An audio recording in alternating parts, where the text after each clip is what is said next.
ज्या जन्मास आल्या अनेक जन्म त्यांनी पुण्यकर्म केलं नसेल का की बुद्धाच्या काळामध्ये आमचा जन्म व्हावा?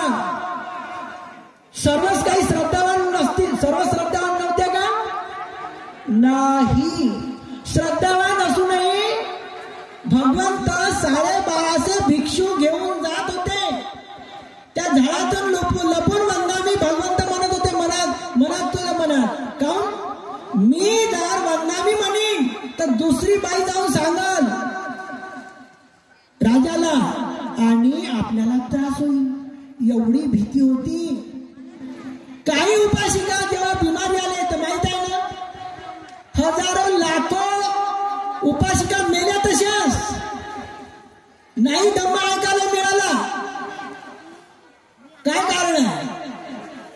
धम्म ऐकण्यासाठी त्या हजारो लोकांना, तुम्ही एवढं माहित आहे ना का वैशाली कोट्यावधी लोक मेले, सडले, दुर्गंधी पसरली.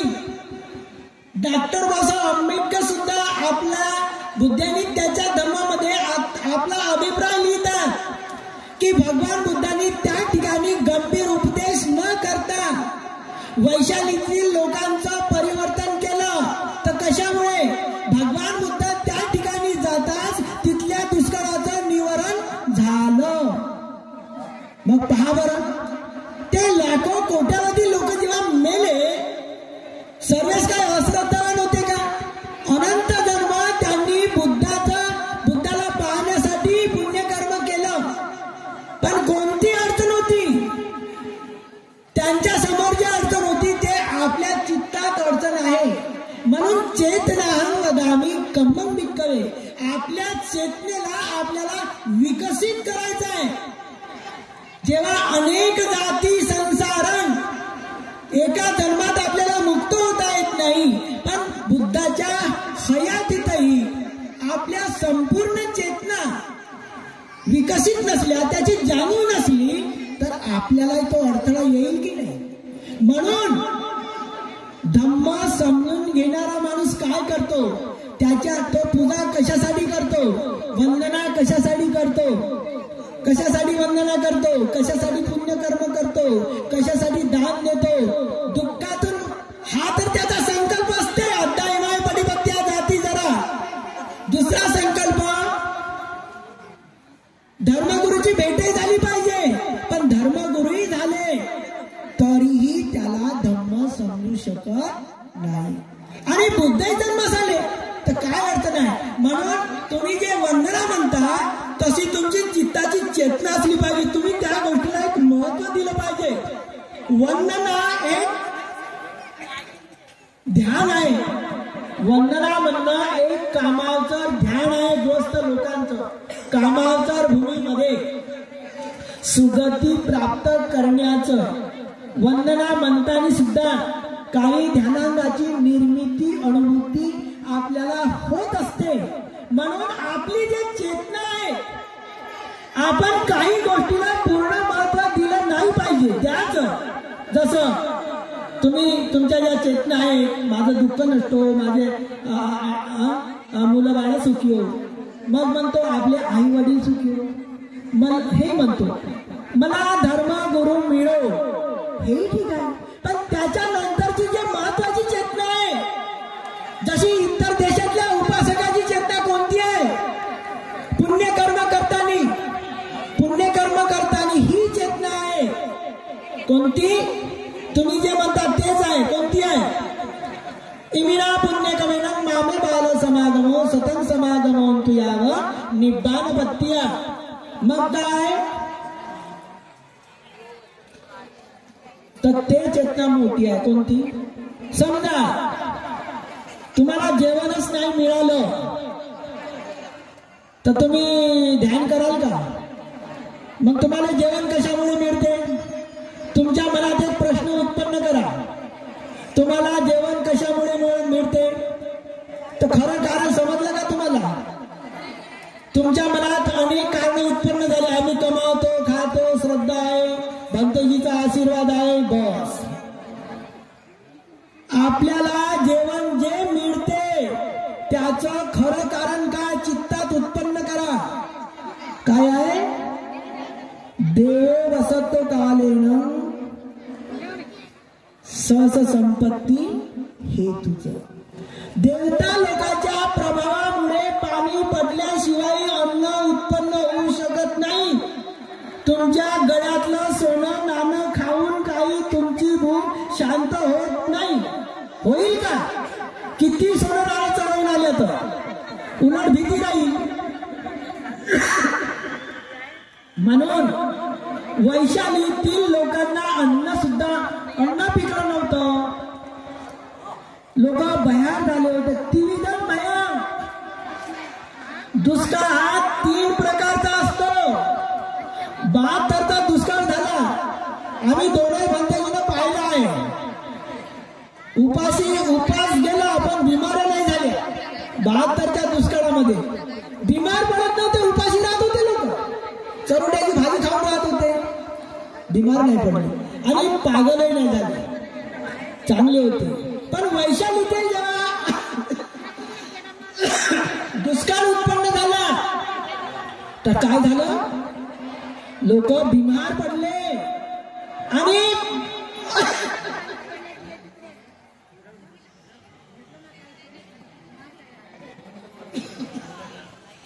पागल झाले, भयभीत झाले नाही का? म्हणून त्रिविधम भयम. का बरं बुद्धाच्या हयातीत कसा दुष्काळ झाला तर काहून झाला? देवता लोक प्रसन्न नव्हते त्या वैशालीतील राज्य लोकांवर, राजपुत्रावर.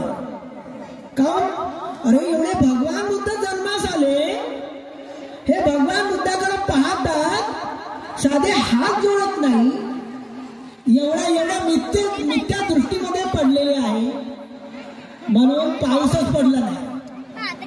मग पण भगवान बुद्धाच्या करुणेनं, मैत्रीनं भगवान बुद्ध जेव्हा जातात तेव्हा किती आभाळ येतो, गडगडाट विजेचा आणि खूप पाऊस पडते.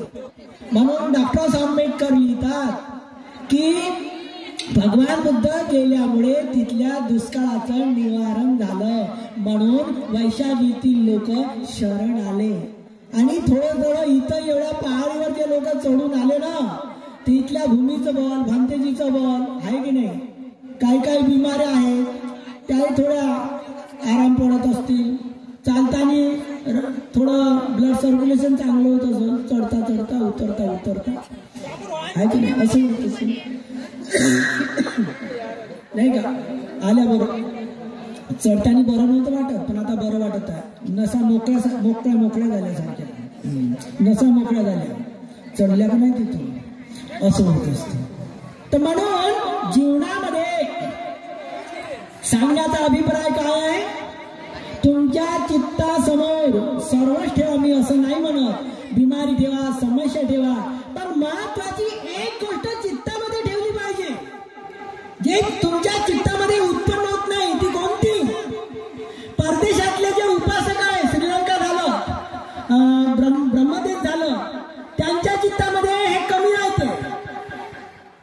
तिथील उपासिका बिमारी असेल, दुःखी असेल, पण तिच्या चित्ताची चेतना अशी राहते, ते दुःखही थोडं दूर ठेवते.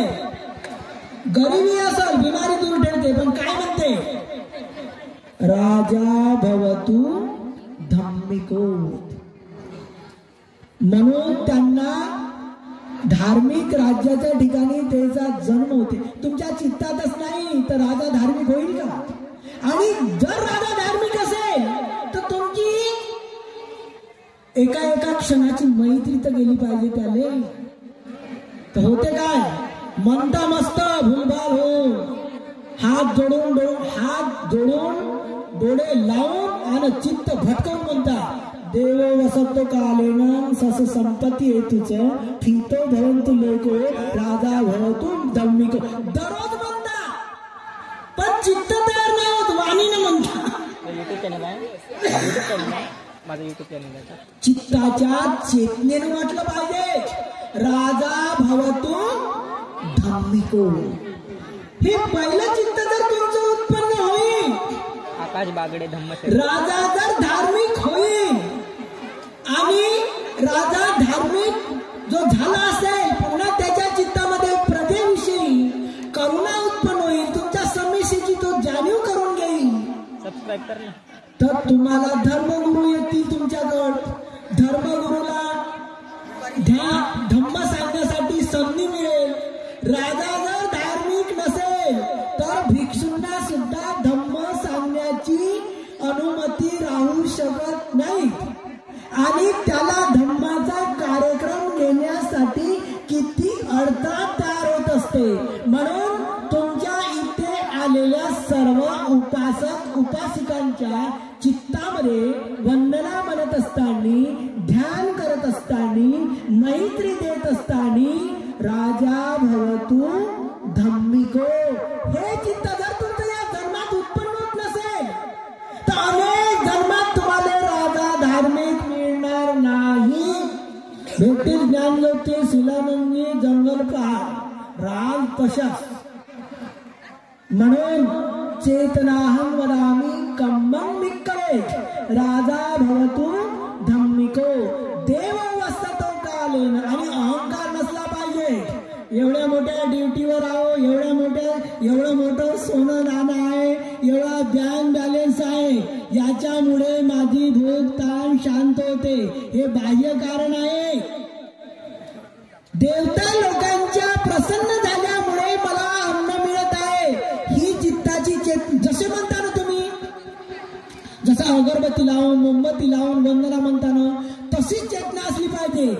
देव वसतो कालेन सहस संपत्ती हेतूच फितो भवतु लोकोच राजा भवतु धम्मिको.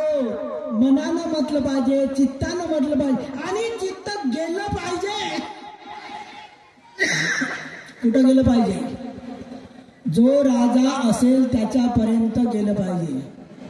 मग बा राजाचं बल वाढव, त्याचं आयुष्य वाढव, त्याचं आयुष्य वाढलं, त्याचं बल वाढलं, त्याचं सुख वाढलं, त्याची मैत्री मिळल तर तुमचे कार्यक्रम वारंवार होत राहतील.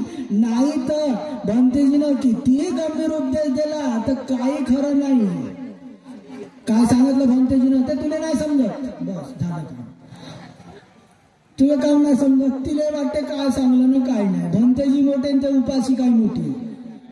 तर म्हणून वंदन आहे एक आपला आहार आहे, मन संचेतना आहार आहे. पण हा आहार इतर देशातल्या उपासक उपासिकांना खऱ्या अर्थानं मिळतो. तर का मिळतो? त्या उपासक उपासिकाची त्या उपासिकाचा असा एक संकल्पच असते. शिकत असताना मी कोणाकडूनही किती धर्म ऐकीन ना, पण मला खरा धर्म कोण सांगाल? माझं लग्न झाल्यावर माझ्या घरच्या माणसाले मी श्रामणेर बनवीन 10 दिवस. तो शिक्षण घेऊन येईल आणि मला खरा धर्म सांगल. आता तुमचे असे संकल्प आहेत का? तुम्ही पाठवता का 10 तरी दिवसासाठी श्रामणेर बनासाठी? गळले गुळले दारू पिणारे मुजर पोरं आणतात आणि भंतेजीचं डोकं खराब होते. तुमच्या लग्नाच्या अगोदर तरी संकल्प आहे का? इतर देशातल्या उपासिका सोबत तरी तुम्ही थायलंडला जाता, ब्रह्मदेशात जाता तर त्यांना काहून धम्म समजते? त्याचं कारण त्यांच्या आणि त्या माणसाने असं वाटते माझं लग्न तर झालं, आता घरी बाई आली तर मला घर सोडा लागते 10 दिवसासाठी. कारण श्रामणेर मला बनास म्हणते. आणि श्रामणेर म्हणून भगवान बुद्धाच्या काळामध्ये धम्म प्रचार प्रसार करण्याचं प्रमुख माध्यम. लहान लहान मुलं पाहिले तुम्ही? आज पाहिले का केळझरवरून आलेले? आता येतील थोड्या वेळानं. 27 मुलं आहेत. मुंबई आहे, भोपाळ आहे, छत्तीसगड आहे की नाही? पहा बरं, लहान लहान मुलं आहेत. 10-10, 12-12 वर्षाचे. आई वडिलाला सोडून आहे त्या केळझर मध्ये शाळा शिकत आहे. पण शाळा शिकणं आई वडिलाला सोडून किती कठीण आहे. मग ते काय करते पोरं? विचार करत राहते. आता नाही का? दिवाळीले आईले भेटीन, गावले जाईन, मित्राला भेटील, माम्याला भेटील. दिवाळी 15 दिवसाच्या अगोदर तिथले त्यांना सांगते लोक, अरे इथं तसं नाही आहे, दिवाळीला नाही जात आहेत बरं. हो का? दिवाळीला सर्व मुलं आंबोळ्याला जाते बरं. झालं, लाडू करंज्या त्या मुलाच्या मनातच राहते, मनात चित्तात उत्पन्न होते. 15 दिवसाच्या 27 मुलं आहेत. याही वर्षी माझ्याकडे आले. पहिल्यांदा आई वडील म्हणते, बाबू मी येईन भेटाले, पण तू दिवाळीच्या सुट्टीत येतो का? आणि नाही तर तू येशील. आई वडील म्हणते, मुलंही म्हणते येतो, पण 15 दिवसाच्या अगोदरच काढते की दिवाळीच्या सुट्टीत सुद्धा तुम्ही चिवर घेतल्यामुळे आंबोळ्याला 10 दिवसाचं प्रशिक्षण असते. पहा बरं. तर म्हणून काही उपासिकामध्ये सुधारणा झाली आहे, समता आली आहे. आता बोळ्याच्या पोळ्या मुजोरल्याने चांगले आहे, पण आंबोळा या ठिकाणी 207 मुलांना चिवर देऊन 10 दिवसाचं प्रशिक्षण दिल्या जात असते. 2 वर्ष झालेले आहेत. 200च्या वरून 200च्या वरून मुलांना ते म्हणतील तसं त्यांना जेवण्यासाठी, आणि ते म्हणतील त्यांना बक्षीसही मिळते, आणि 10 दिवसही त्यांना खेळण्यासाठी टाइम राहत नाही. महामंगलसूत्र कंठस्थ त्यांच्याकडून केल्या जाते. ज्याचा प्रथम क्रमांक येईल त्याला 1000 असते. एक ओळ पाठ कराल त्याला 10-20 रुपये, म्हणजे सर्व मुलांना काही ना काही बक्षीस मिळते. 3 दिवसानंतर मुलं एवढे कामाला लागतात की घरी महामंगलसूत्र बरंचसं कंठस्थ करून जातात, काही गाता कंठस्थ करून जातात, आणि केळझरचे जे मुलं आहेत ते सुद्धा आंबोळ्याला प्रशिक्षणासाठी येतात. म्हणून भगवान बुद्धाच्या काळातील उपासिका होत्या, त्या आर्य उपनिषदाचं पालन करत होत्या. तुम्ही 10 दिवसाचं विपश्यना शिबिर केल्याशिवाय तुम्हाला आर्य उपनिषद करता येत नाही. जेतवनामध्ये भगवान बुद्ध आर्य उपनिषद शिकवत होते, शील समाधी प्रज्ञा, आणि त्याच लोकांची बरेच मुलं येत असतात, आणि उपनिषद तुमचं देवता लोक पाहत राहतात. आता असा प्रश्न आला, थोडासा टाइम भेटत आहे तर तुम्ही संख्येनं जास्त उपासिका आहे, म्हणून भगवान बुद्धाच्या हयातीमध्ये आता तुम्हाला समजलं ना,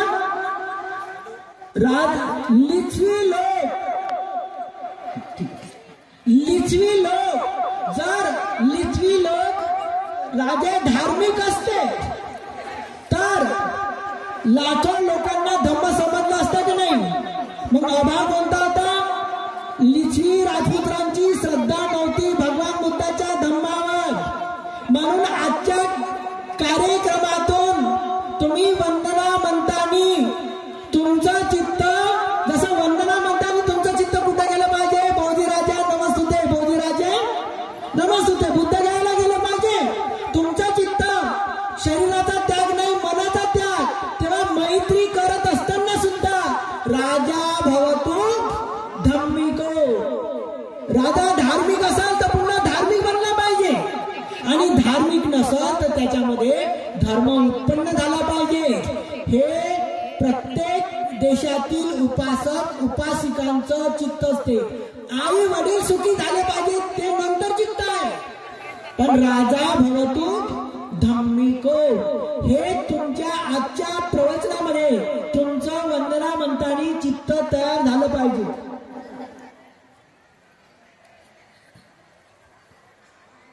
आता प्रश्न असा आहे की कोणत्या देवता लोकांनी कोणत्या उपासिकेला कोणत्या वेळेस भेट दिली? तर भगवान बुद्धाच्या काळामध्ये एक नंदमाता होती. नंदमाता काऊन म्हणत होती तिला? त्या उपासिकेची ओळख होती नंदमाता म्हणून, किंवा तो मुलगा शून्य असेल, उपासक असेल. तर काय झालं, त्या नंद मातेचं, ती अष्टशिलाचं पालन करणारी होती, ध्यान करणारी होती, दररोज ध्यान करणारी होती. मग ती एक दिवस काय करते, ध्यान करत असते आणि ध्यान करता करता ती मैत्री बनते. मैत्री म्हणता म्हणता मग काय म्हणते, भवतु सर्व मंगलम म्हणते ना. अशी म्हणताच तिला आवाज आला, साधू साधू साधू. ती उपासिका काय म्हणते, भद्रमुख आपण कोण आहात, ती उपासिका म्हणते. आता वंदना म्हणताना ती मैत्री दिल्यावर तिला आवाज आला ना, भद्रमुख आपण कोण आहात. पुन्हा आवाज येते, हे भगिनी मी तुझा वैश्रवण महाराज बंधू आहे. पा आहे का नाही, झोपा घेत्या ते चेतीय बनते जे असते, तुम्हाला साप म्हणून उठवलं असतं. आपले नातेवाईक, उपासक उपासिकांचे नातेवाईक कुठं आहेत, या मनुष्य लोकातच आहेत का, नाही, देवता लोकांमध्ये सुद्धा आहेत. हे तुमची सीललाभ चित्तलाभ दृष्टी लावून श्रद्धा पाहिजे. डॉक्टर आंबेडकरांनी बुद्धानित्याच्या धम्मामध्ये हे सील लाभ, तुम्ही सील लाभाचे लाभी झाले पाहिजे, सील लाभ चित्तलाभ दृष्टी लाभ. तर मग तिला आवाज आला की नाही, हे भगिनी मी तुझा वैश्रवण महाराज बंधू आहे. ती म्हणते, हे भद्रमुख आपण कोण आहात, मी तुझा वैश्रवण महाराज बंधू आहे. हे वैश्रवण महाराज, ती काय म्हणते पहा, ती उपासिका बोलत आहे वैश्रवण महाराजाबरोबर. ज्ञानज्योतीला विचारून घेता वैश्रवण महाराज कोण आहे, तर मग सांगते. ठीक आहे, तर मग हे वैश्रवण महाराज, मी आतापर्यंत जे ध्यान केलं, जे सूत्रपठन केलं, हेच आपलं स्वागत समजा. पहा बरं, हेच आपलं. ती काय तो काय म्हणतो, हे भगिनी तुला माहित नाही ते सांगण्यासाठी आलो मी. काय म्हणते, तुला माहित नाही ते सांगण्यासाठी आलो. हे भद्रमुख मला काय माहित नाही, ही नंदमाते तुला हे माहित आहे, तुझ्या गावाच्या शेजारी अग्र महाश्रावक आले आहेत. त्यांना कोणीही भोजन दान दिलेलं नाही. तू प्रथम भात तयार कर आणि सकाळीच कोणाला तरी त्यांना घेऊन येण्यासाठी सांग. तर ती म्हणते ठीक आहे, ठीक आहे म्हणते आणि ती जाते. साधू साधू, मला दक्षिणेकडील देवता लोकांची काही सभा आहे, त्यामध्ये मी जाण्याचं ठरवलेलं आहे. परंतु तुझ्या या मैत्रीमुळे, अग्रश्रावकामुळे मी तुझ्या जवळ आलो. अग्र महाश्रावकांना वंदन करून मी तुझ्या सूत्रपठणावर प्रसन्न झालो. म्हणून तुमच्या वंदनेवर, सूत्रपठणावर देवता लोक प्रसन्न झाले पाहिजे. म्हणून राजा भवतु धम्मिको, हे तुमचं चित्त पाहिजे. ठीक आहे, मग काय झालं, मग ही जाते शेजारी, अरे चला उठा, काऊन आपल्याला 500 लोकांचं भोजन बनवायचं आहे. आता 2 घंट्यातच बनवायचं आहे, कारण त्या काळात सूर्य निघाला का भिक्षुचारी केला. काही उपासिकाची श्रद्धा बसली, काही उपासिकाला असं वाटते असं कुठं होते, भोजनदान नाही, निमंत्रण नाही. आल्या काही उपासिका, भोजनदान तयार झालं, सूर्य निघाला. नंद मातेनं एका उपासकाला सांगितलं का तुम्ही जा अग्र महाश्रावकाकडं आणि माझ्या वतीने त्यांना वंदन करा आणि वंदन करून सांगा का भात तयार झालेला आहे, तुम्ही भोजन दानासाठी चाला. पहा, तो उपासक गेला आणि अग्र महाश्रावकाला वंदन करतो आणि काय म्हणतो, म्हणते नंद मातेनं मला पाठवलेलं आहे, भात तयार झालेला आहे. ते सर्व भिक्षू विचार करतात, हे तर अलग प्रकारचं निमंत्रण आहे. कोणी भगवंताला संघाला प्रथम निमंत्रण देतो आणि नंतर भोजनदान तयार करतो.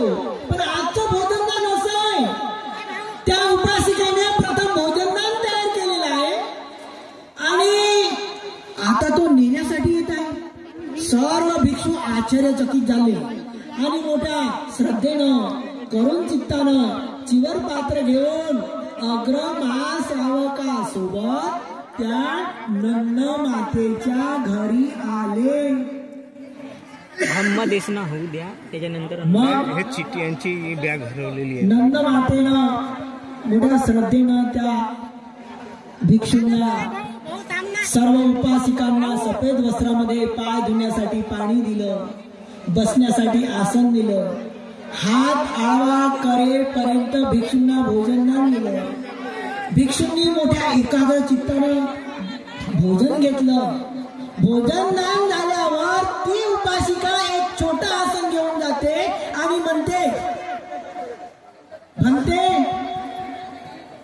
या सर्व उपासिकांच्या मदतीने भोजनदान झालं आणि या सर्व उपासिकांना धम्माचा लाभ झाला पाहिजे असा आशीर्वाद द्या. तर सारीपुत्त आणि महामंगलान काय म्हणतात, हे उपासिके, हे सर्व तुझं खरं आहे, पण तू मला हे सांग, तुला प्रथम भोजनदान तयार केलं आणि नंतर आम्हाला तुला बोलवण्यासाठी पाठवलं, ते कसं काय? हे तर आश्चर्य आहे, तुला कोण सांगितलं? तेव्हा ती म्हणते नंदमाता म्हणते, मी नेहमीप्रमाणे ध्यान करते, सूत्रपठन करते, मैत्री भावना करते. जेव्हा मैत्री भावना झाल्यानंतर मी मंगल हो म्हटल्यानंतर, बाबा तू सब मंगल म्हटल्यानंतर मला आवाज आला, साधू साधू. तो आवाज ऐकून मी पुन्हा त्यांना म्हटलं की भद्रमुख आपण कोण आहात? तेव्हा पुन्हा आवाज आला की वैश्रव महाराज, मी तुझा बंधू आहे, जवळच अग्र महाश्रावक आलेले आहेत, त्यांना तू भोजनदान दे. त्याच्यामुळे म्हणते मी भोजनदान तयार केलं. सारीपुत्त काय म्हणतात, हे नंदमाते, तू किती पुण्यवान आहेस, किती भाग्यवान आहेस. एवढ्या महान पुण्यशाली वृद्धिमान वैश्रवान महाराजांनी तुझ्या मैत्रीमध्ये उपस्थित राहून तुला एवढं पुण्य कर्म करण्याची संधी दिली, हे किती महान आहे, हे किती आश्चर्य आहे. तेव्हा ती काय म्हणते, हे म्हणते हेच आश्चर्य नाही, माझ्या जीवनामध्ये माझा पती तरुण असतानाच मरण पावला. तो आपलं सुंदर रूप घेऊन माझ्या स्वप्नामध्ये येतो, तरीही माझ्या मनात पुरुषाच्या सुखाची इच्छा उत्पन्न होत नाही. तेव्हा भिक्षू सारीपुत्त म्हणतात, हे नंदमाते, तुने तुझ्या गृहस्थी जीवनामध्ये एवढा आपल्या मनावर संयम ठेवला, हे सुद्धा तुझ्या जीवनामध्ये आश्चर्य आहे. ती म्हणते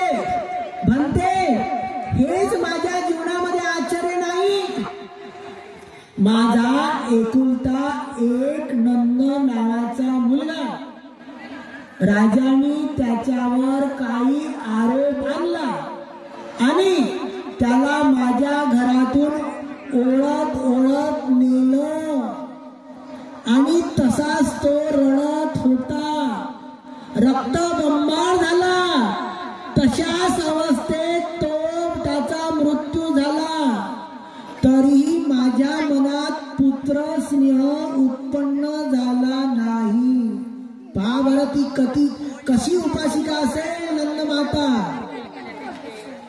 तेव्हा सारीपुत्त म्हणतात, खरोखर नंदमाते, तुने तुझ्या पुत्र स्नेहाची आसक्ती किती तू अनासक्त आहे, हे सुद्धा तुझ्या जीवनामध्ये किती आश्चर्यकारक आहे.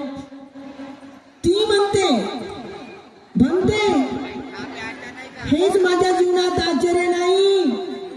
मी जेव्हा भगवंताच्या सानिध्यात आली आणि भगवंताकडून सील ग्रहण केलं तेव्हापासून मला असं आठवत नाही की माझं सील तुटलं. का बरं? हे होय सत्यक्रिया. माझं सील तुटलं सुद्धा नाही.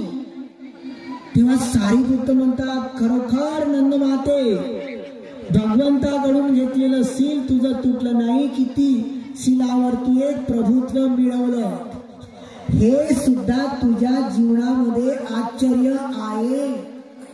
तेव्हा ती म्हणते हेच माझ्या जीवनामध्ये आश्चर्य नाही. जेव्हा जेव्हा मी ध्यानाला बसते तेव्हा माझे जे निवरण आहेत हे अलग होत असतात. ध्यानाचा लाभ होत असतो. खरोखर नंद माते तुझं जीवन किती धम्माला एक समर्पित आहे. तुझ्या गृहस्थी जीवनामध्ये भगवंतानी जे सांगितलं भगवंताच्या वचनाची तुला खरोखर स्फूर्ती केलेली आहे. हे तुझ्या जीवनामध्ये आश्चर्य आहे. ती म्हणते हेच माझ्या जीवनामध्ये आश्चर्य नाही. तर मला असं आठवत नाही की माझा आता मनुष्य लोकांमध्ये जन्म होईल. बरं, म्हणून तुम्ही एच संगा अतीताचं एच संगा अनागता अशा उपासिकांचं स्मरण केल्याशिवाय तुमचं सील तुमची श्रद्धा इंद्रिय आहे. श्रद्धा बल होते तेव्हा निवरण दूर होत असतात. असे निवरण फक्त ऐकल्यानेच नाही होतील ना. आणि समजलंही पाहिजे ना. एवढे शिबिर करतो कोणतं निवरण कोणतं ध्यानांग कोणत्या निवरणाला दूर करू शकते आणि कोणत्या निवरणाला दूर करण्यासाठी कोणत्या ध्यानांगाला कोणतं बल सहाय्यता करते हे तर समजलं पाहिजे ना. तर म्हणून तुमच्या या जीवनामध्ये तुम्ही या भूमीवर आले आणि या भूमीवर तुम्ही जो संकल्प आहे संकल्प कुठं केला जाते. संकल्प भगवान बुद्धाच्या चैत्य जवळ केलं पाहिजे. म्हणून इथं जिथं बुद्धाचं चैत्य असेल त्या भूमीवर तुम्ही हात जोडून संकल्प कराल तर संकल्प पूर्ण करण्यासाठी आपले पुण्यपारमिता वाढवण्यासाठी चैत्याची निर्मिती कशी आहे. सम्राट अशोकांनी 84,000 स्तूप बनवले नाही का. आणि त्या स्तूपामध्ये जे चैत्य आहे आपण या भूमीवर आलो आहोत तर कशासाठी आपले संकल्प पूर्ण करण्यासाठी संकल्पाला बल मिळण्यासाठी आणि संकल्पाला साक्ष राहण्यासाठी. तर साक्ष काय राहत असते. ही भूमी राहते बुद्धाचं चैत्य राहते. म्हणून चैत्यावर श्रद्धा पाहिजे. 84,000 चैत्य म्हटलं तर तुमच्या मनात शंका उत्पन्न होईल. अरे सम्राट अशोकांनी 84,000 स्तूप बांधले आणि त्याच्यातील इथे एक स्तूप आहे. त्या स्तूपामध्ये भगवान बुद्धाच्या धातू आहेत. भंतेजी सांगतात तर 84,000 भगवान बुद्धाच्या शरीराचे तुकडे झाले. एवढे झाले असेल का. म्हणून जसं तुम्ही म्हणता काय म्हणता त्या शब्दाचा अर्थ समजला पाहिजे.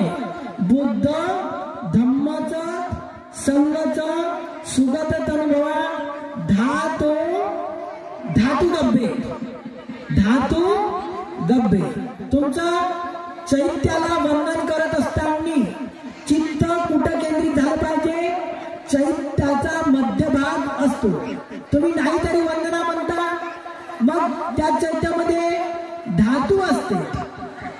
तर तुम्ही 84,000 जरी असेल पण धातू कसा असतो, फुटण्यासारखा अस्थी असतात. आणि धातू समजून घेण्यासाठी साखरेचा कण असते ना, साखरेचा कण समजते का, साखरेच्या कणासारखे धातू सम्राट अशोकाने या जम्मू द्वीपामध्ये 84,000 शहरामध्ये स्तूप बांधून मानवतेच्या कल्याणासाठी दिवाळीच्या दिवशी दीप महोत्सव म्हणून त्याचं सुरुवात केली. म्हणून याही ठिकाणी त्या धातू आहेत. त्या कशा आहेत, जीवनामध्ये तुम्ही ग्रंथ प्रत्येकाच्या घरी असला पाहिजे. कोणता ग्रंथ, दीघ निकाय. शब्द ऐकून घाबरू नका. दीघ म्हणजे लांब लचक कठीण असा अर्थ समजू नका. दीघ म्हणजे सविस्तर हा अर्थ समजा. त्याच्यामध्ये महापरिनिब्बाण सूक्त आहे आणि त्या महापरिनिब्बाण सूक्तामध्ये असं लिहिलेलं आहे की ज्या अस्थी राजे लोकांनी नेल्या त्या नेल्या, परंतु श्रीलंकेतील अरंतांनी असं लिहिलं आहे की देवता लोकांचं काय कर्तव्य झालं, तर देवता लोकांनी भगवंताच्या धातूत आपापल्या चक्रवालामध्ये नेऊन त्याच्यावर स्तूप निर्माण करून आपल्या पुण्य पारमिता त्या पूर्ण करत आहेत. मग तुमच्या या जीवनातील वर्षातून या ठिकाणी येतात, तर त्या चैत्याला वंदन करून धातू कशा असतात म्हणून बुद्ध धम्माचा संघ अरंताच्या सुद्धा धातू असतात. आणि कधी कधी धातू जरी नसतील तरी या पृथ्वीवर तुम्ही जेव्हा सुरुवात केली तर सर्व उपासिका एवढ्या संख्येनं नव्हत्या. म्हणून सुरुवातीच्या वेळेस मी त्या एका स्तूपाचं वर्णन सांगितलं आहे की आपण जे म्हणत असतो वंदनेमध्ये, एच बुद्धा अतीताचं एच बुद्धा अनागता.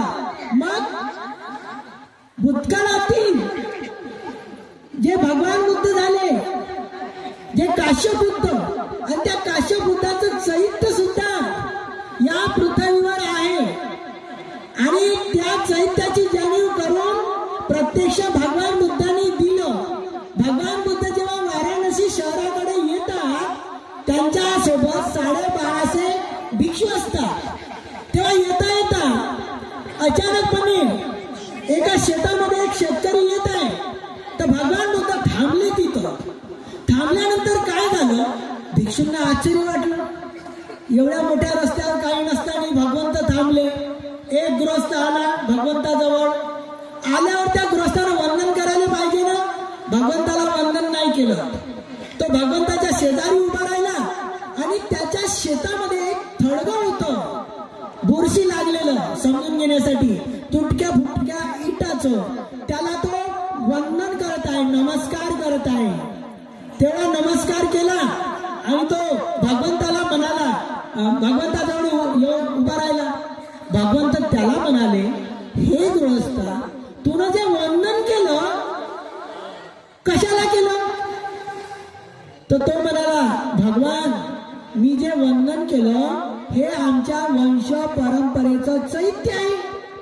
भगवंत काय म्हणतात, हे गृहस्था तुनं खूप चांगलं काम केलं म्हणून साधू साधू म्हणतात.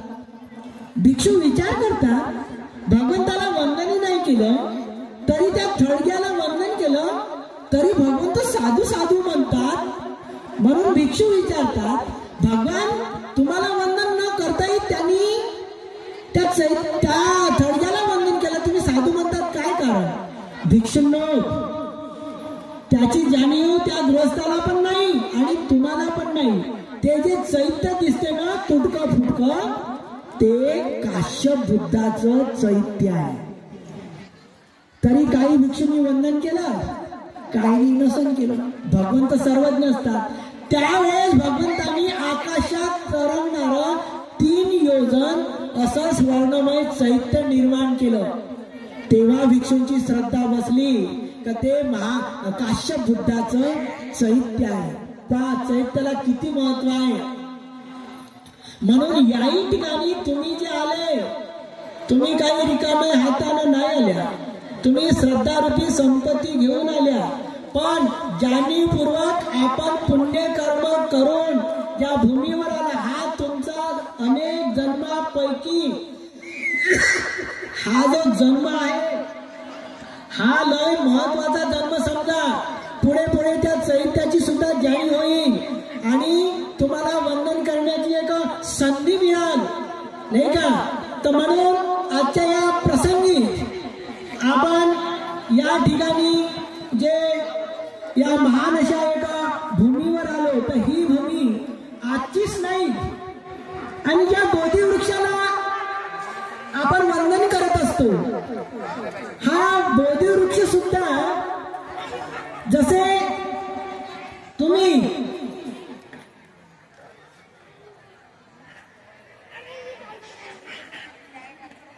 आपल्या श्रद्धेनं कोणताही बोधी वृक्ष पण आपल्याला काय होते, आपला बोधी वृक्ष म्हणून एक ओळख होते किंवा बुद्धाने बुद्धत्व प्राप्त केलं. तशाच प्रकारे काश्यप बुद्धाने उमरीच्या झाडामध्ये बुद्धत्व प्राप्त केलं. नाही, वडाच्या झाडामध्ये काश्यप बुद्धांनी वडाच्या झाडामध्ये बुद्धत्व प्राप्त केलं. त्याच्यानंतर कोणागमन बुद्धांनी उमरीच्या झाडामध्ये बुद्धत्व प्राप्त केलं. त्याच्या अगोदर कुकुसंधानी शिरीष बोधी वृक्षाखाली बुद्धत्व प्राप्त केलं. पुढचे बोधिसत्व नाग वृक्षाखाली बुद्धत्व प्राप्त करतील. तशाच प्रकारे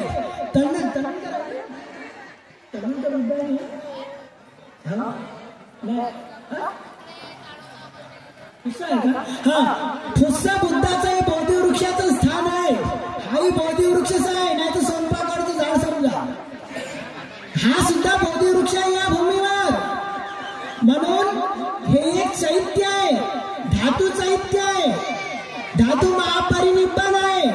पण महापरिनिब्बाण जरी झालं तरी चैत्याला सुद्धा एक महत्व असते.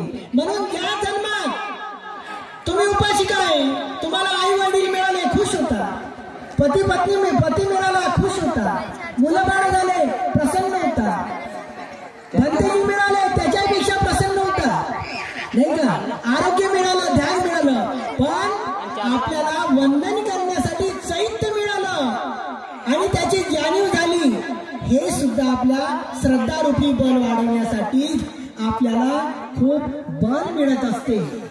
तर म्हणून आपल्या एका जीवनामध्ये चैत्यासाठी आपण जे पुण्यकर्म करत असतो, तर जे चेतना उत्पन्न होत असते तुमची, नाही का. भगवान बुद्धाच्या काळातील उपासकांची जी चित्ताची चेतना होती ते कशी होती. इमाय बुद्ध पूजाय कथाय शुद्ध चेतसा चिरंतिंड तू सत्तम लोक सुखी सदा.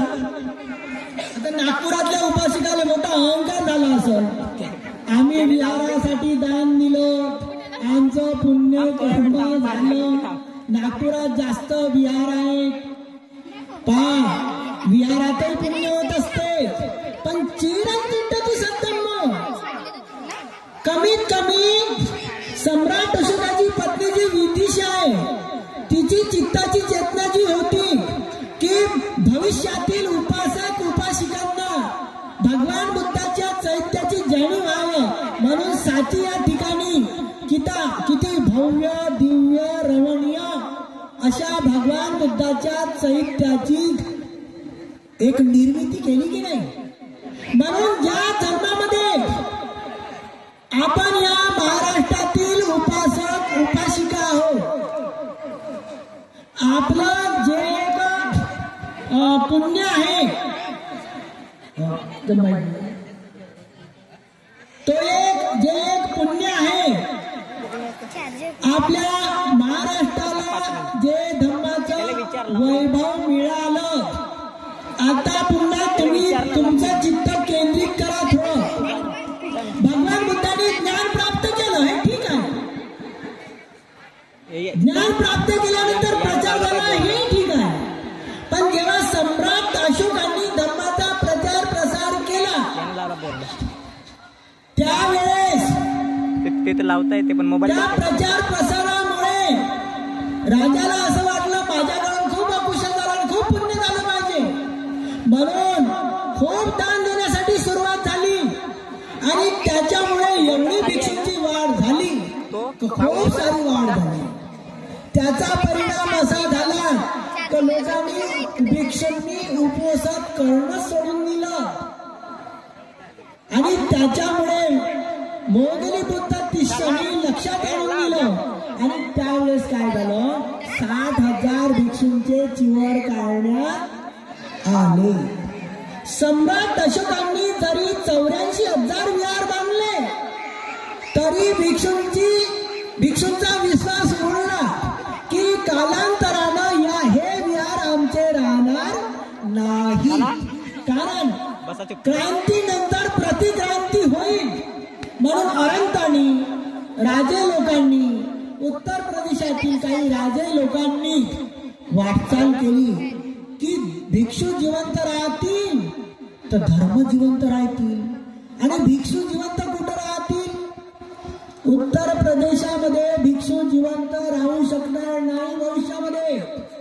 म्हणून तिथले बरेचसे राजे अजिंठ्याला आले आणि अजिंठ्यामध्ये अनंताच्या आदेशानं दिव्य चक्षुनं समजा त्या ठिकाणी काय झालं, अजिंठ्याची निर्मिती केली. धम्म हा पाहिल्यामुळे समजला पाहिजे.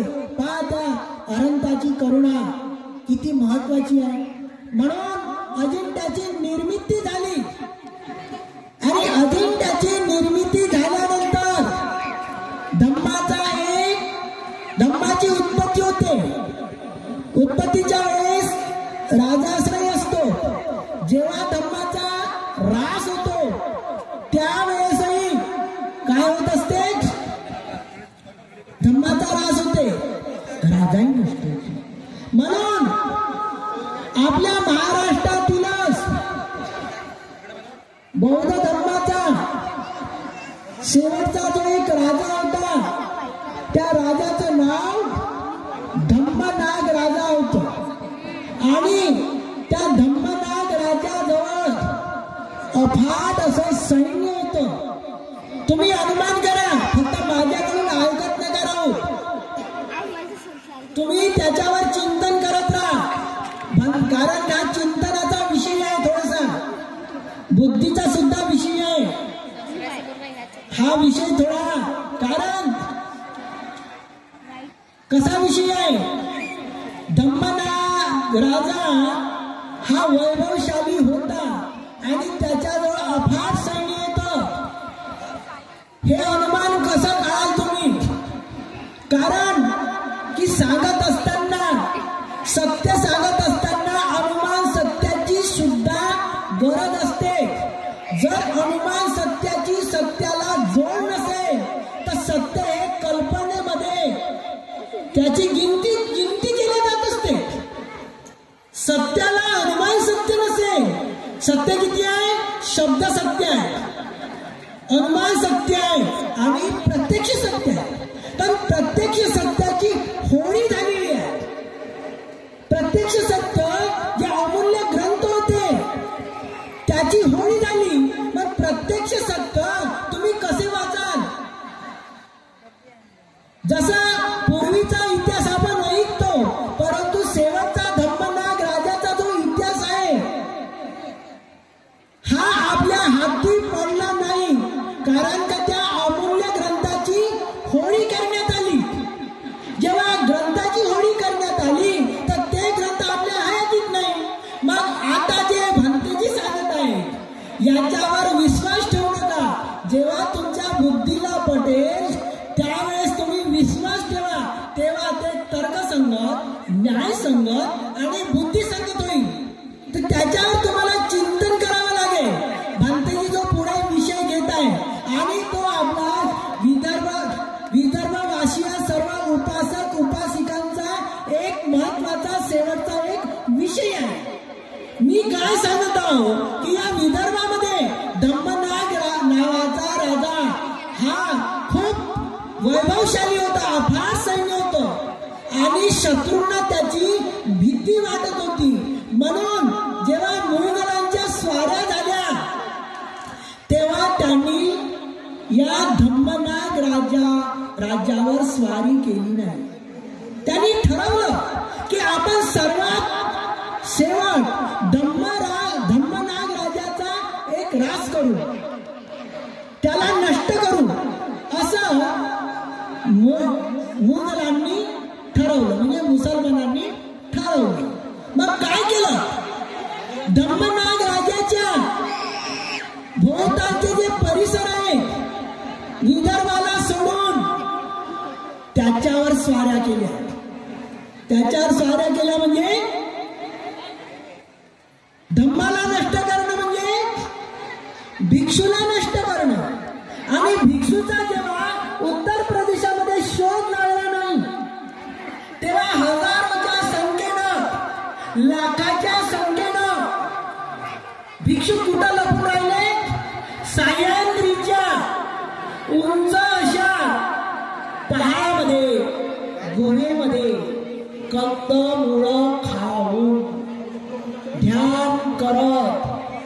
काही भिक्षूंनी 15 वर्ष हे पकलेलं भोजन सुद्धा ग्रहण करण्यासाठी नाही मिळालं. तर ती सर्वात मोठी पहाडी, भंतेजी त्याच्याजवळ पदयात्रा जाते असेल, ती सर्वात मोठी पहाडी म्हणजे पैठणची पहाडी असं इतिहासामध्ये लिहिलेलं आहे.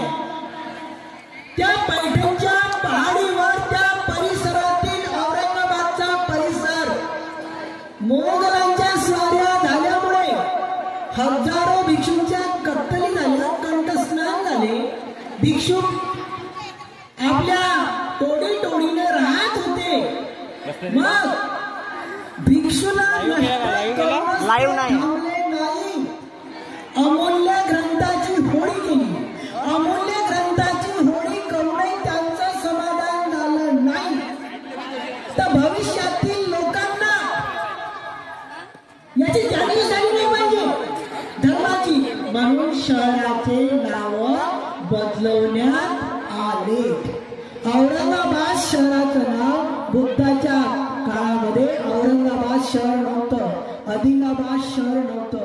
म्हणून तिथे स्वाऱ्या करून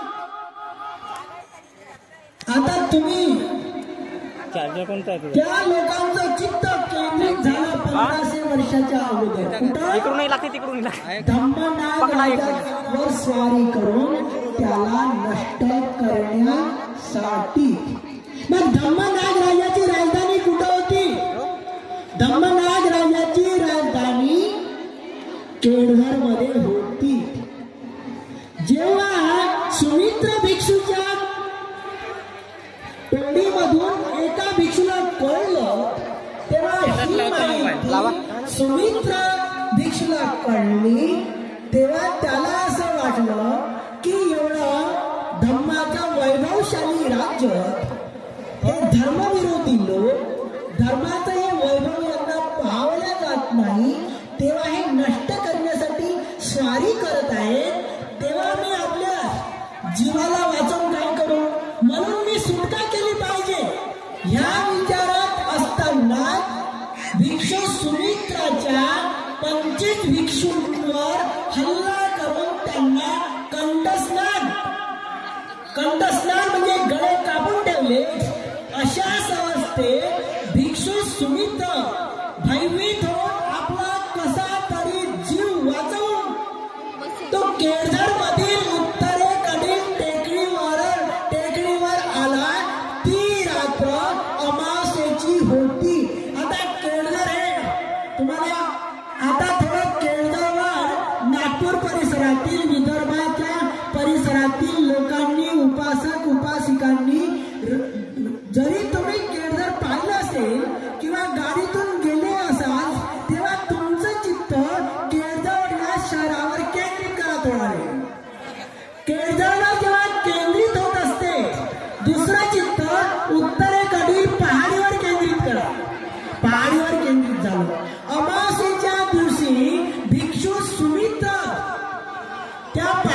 आले आणि उपोषणाची रात्र असल्यामुळे पाठीमोक्षाचं पाठन केलं म्हणजे उच्चारण केलं आणि थोडा वेळ ध्यान करत नाही तर धम्मनगरीतून कोंबड्याचा आवाज आला. तसाच थकलेला, पाय सुजलेले, मळलेले, शक्तिहीन अवस्थेमध्ये भिक्षू सुमित्र धम्मनाग राजाच्या नगरीमध्ये प्रवेश केला आणि धम्मनाग राजाच्या नगरीमध्ये जेव्हा प्रवेश करतो तेव्हा त्या राजवाड्यावर काळ्या दगडावर धम्मचक्र कोरलेलं आहे. तेव्हा त्या द्वारपालाला एक निरोप दिला की दारावर एक भिक्षू आलेला आहे, राजाला जाऊन निरोप द्या. तो द्वारपाल गेला, राजाला बोलवून आणलं. राजा पाहतो भंतेजीकडे, पाय फुललेले आहेत, मळलेले आहेत, शक्तिहीन अवस्थेमध्ये हा थकलेला भिक्षू दिसतो आणि प्रथमच राजावर संकट येणार, आपलं हे धम्माचं बळ नष्ट होणार, शत्रूच्या टोळ्या येणार हे माहीतच होतं. राजा उद्या गंभीरतेने भिक्षू सुमित्राला म्हणतो, भंते, मला असं आठवत नाही का आपली भेट याच्या अगोदर कुठेतरी झाली असेल.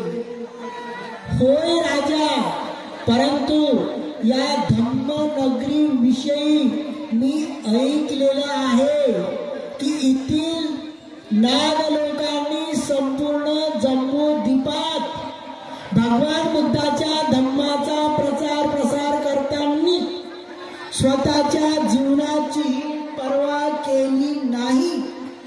म्हणून हे राज्य शेवटच्या वेळेस नष्ट करण्यासाठी शत्रूंनी ठरवलेलं आहे. होय म्हणते,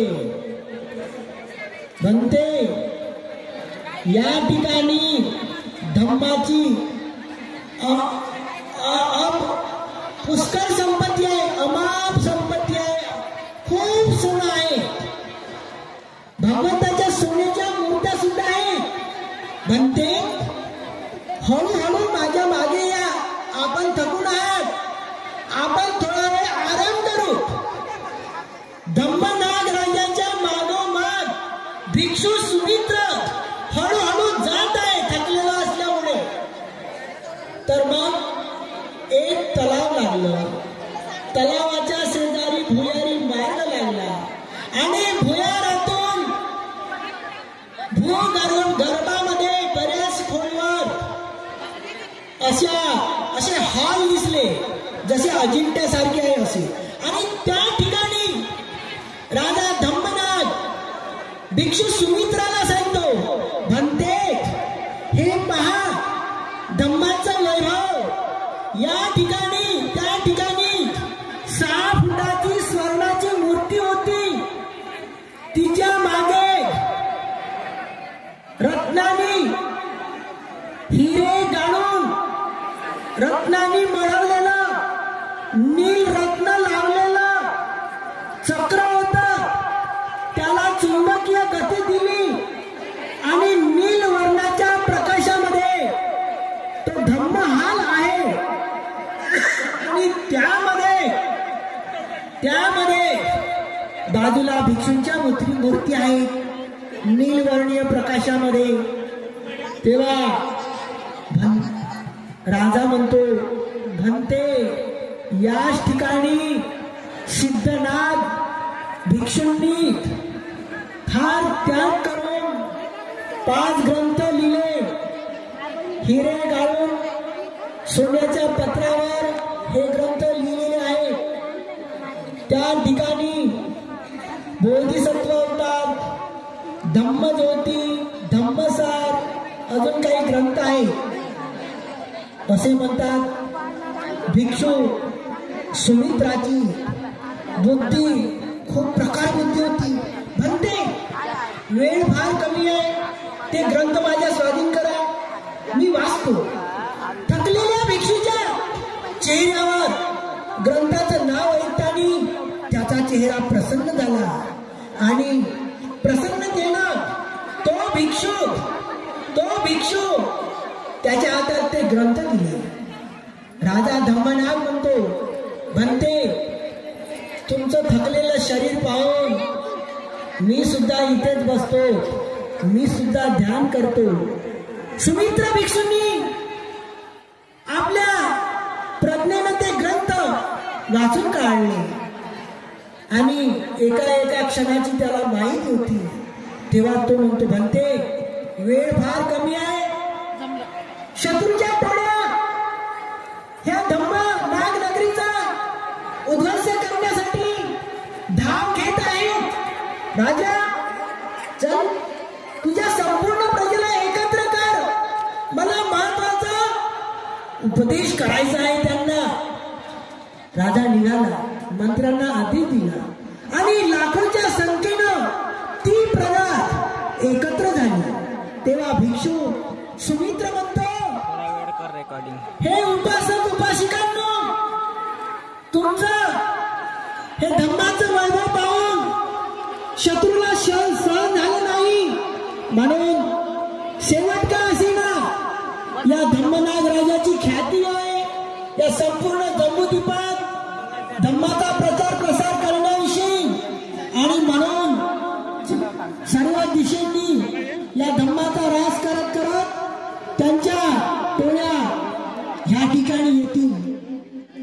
तुम्ही लढाई कराल, तुमचा रक्तपात होईल आणि तुम्ही तिथं टिकू शकणार नाही, म्हणून तुम्ही थोडा त्याग करा.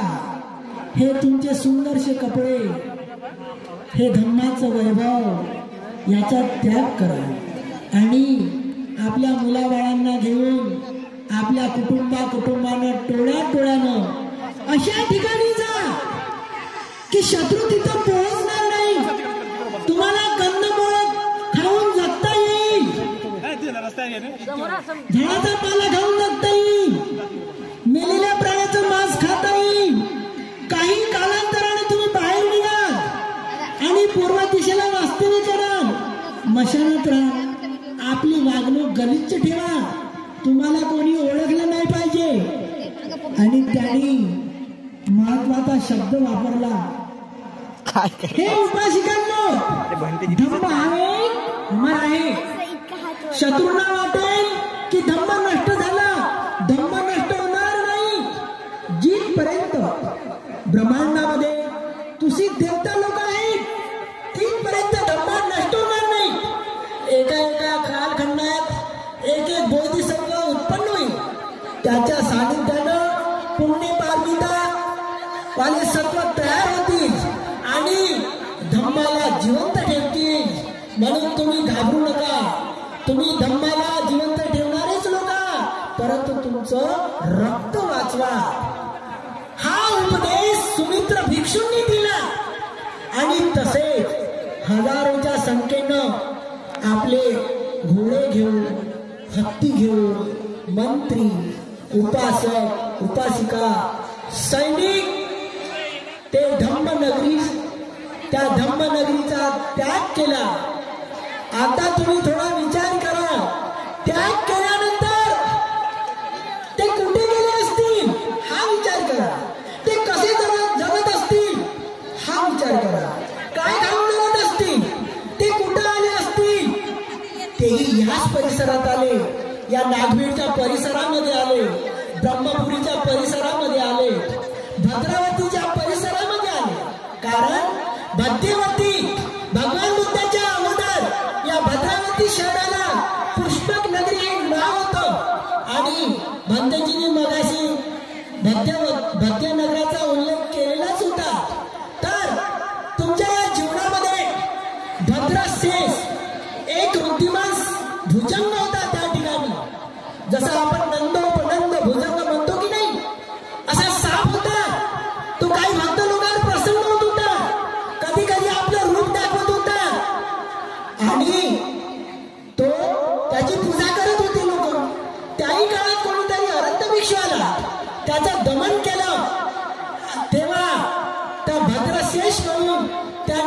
नाव पडलं. नंतर भद्य राजा झाला. मग त्याची भद्रशिला राणी आणि त्याची मुलगी धम्मशिला ही धम्मनाग राजाला दिली होती असं सांगण्यात येते की केळझर हे त्या काळातील धम्मनाग राजाची एक नगरी होती. आता याच्यावर आपल्याला थोडा विचार करायचा आहे. हजारोच्या संख्येने आपले पूर्वज याच परिसरात वाचलेले आहे, याच परिसरात ध्यान केलेलं आहे, याच परिसरात त्या धम्मनगरीतील एक सिद्धांत असा सांगतो की या स्तूपामध्ये भगवान बुद्धाच्या धातू आहे. दुसरा सिद्धांत हा आमच्या हाताशी आहे की शेवटचा धम्मनाग राजा एवढा राजा असतो त्याच्या जवळ ज्या बुद्धाच्या धातू असतील त्या उपासक उपासिकांनी एवढ्या अरण्यामध्ये त्यांनी सोबत आणल्या असतील की नाही हे आपलं स्वतंत्र बुद्धी स्वतंत्र आपल्या ध्यानामध्ये आपण बसलो होतो तिथं चिंतनाची सुद्धा आपल्या पाऊल वाढवण्यासाठी एक गरज आहे. आणि म्हणून या भंतजींना विचारून टाका एकदा. ज्ञानज्योती भंतजींना विचारा. ज्ञानज्योती भंतजींना विचारा. आता विचार करा त्यांच्या सजवा मग. कोणाचे पती असतील, कोणाचे भाऊ एकदा विचारून टाका. हजारोच्या संख्येनं विरोधकांनी औरंगाबादच्या परिसरामध्ये लपून राहण्यासाठी गेले. त्यांच्या कत्तली झाल्या, हत्या झाल्या. आता ते या ठिकाणी कसे ध्यान करत असतील? मग त्यांना देवतागती मिळाली असेल. तेही या ठिकाणी वास्तव्य करत आहे, तेही या ठिकाणी असं एक अनुमान लागत असते. आणि म्हणून आपण जेव्हा येतो हेच संघ अतीताचं, हेच संघ अनागता ह्या चिंतनात आपली एक भर पडली पाहिजे. आणि कोण जाणू शकतो तुम्ही याच्यातील कोणी नसाल म्हणून असंही अनुमान काढण्यात येत नाही ना. तुम्ही जेव्हा या ठिकाणी समान नातूस करणं याच्यावर जेव्हा आम्ही विचार करतो तर होऊ शकते तुम्ही या ज्ञानज्योतीच्या माध्यमानं मी समजा या महान अशा एक तपभूमीवर येत असतो. कमी जास्त होत असते पण त्या मुलीला बोधी वृक्षाचे किती पानं वाढले तरी जास्त येण्यासाठीच होत असतात. आपला हा जन्म अत्यंत महत्वाचा समजून या ठिकाणी पुण्यपारमिता वाढवण्यासाठी आपण आहे प्रयत्न केला पाहिजे.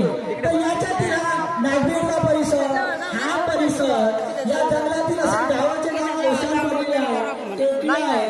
याच कंदमुळे खाऊ, याच पाणी पिऊ. काही धम्मनाग राजाचे हजारो सैनिक म्हणा, हजारो गृहस्थ म्हणा या जंगलात त्याचं वास्तव झालेलं आहे. एवढी लपलेली जागा कुठेही नाही, एवढ्या सुपीक जमिनी कुठेही नाही. म्हणून एच संगा अतीताचं, एच संगा अनागता पचू. म्हणून या सुमित्रा भिक्षुणीचा उपदेश केला. गोविंदा गुरुजीचा उपदेश करत आहे. आनापान सतीचा, सती पट्टांचा, 4 आर्य सत्याचा हा सर्व उपदेश सुमित्रा भिक्षूंनी त्याच्या संघाने त्या काळामध्ये केलेला आहे. म्हणून आपण ध्यान करत असताना हा एक प्रयत्न केला पाहिजे. माया गजबी साडे कसा पुढे हरवल्या त्यांनी मोदींच्या जवळ आपण सर्वांनी या ठिकाणी येऊन आपण जो एक धम्मश्रवण केलेला आहे तर सर्वांनी आता थोडा वेळ आपण एक सर्वांनी थोडा वेळ मैत्री करूया. सर्वांनी बसा थोडा वेळ, झोपू नका आहे की नाही. नंतर झोपाचे दिवस आहेत. आपल्या पूर्वजांनी किती हाल अपेष्टा सहन करून याच भागामध्ये आपलं रक्त वाचवलेलं आहे. याची आपल्याला थोडी एक पाहिजे. जागा जागा जागा उठून बसा. हो उठून बसा, सर्व उठून बसा. माझ्या लहानशा भिक्षूचा आवाज घ्या थोडंसं, नाही तर ज्ञानज्योतीच्या शब्दानं सुटा. तुमचं मला माहित आहे तुम्ही काही लेटलं नाही, लेटू नाही, तुमचं ध्यानच चालू होतं. हा चांगलं आहे तुमचं ध्यान. थकले असेल तर काय करा आहे की नाही. थकल्या थोडसा इथं आल्या तोही तुमचं ध्यानात झालेला आहे. तर सर्वांनी आपण नेहमी तर एक मैत्री करत असतोच, पण ह्याही वेळेस आपण थोडा वेळ एक मैत्री करू.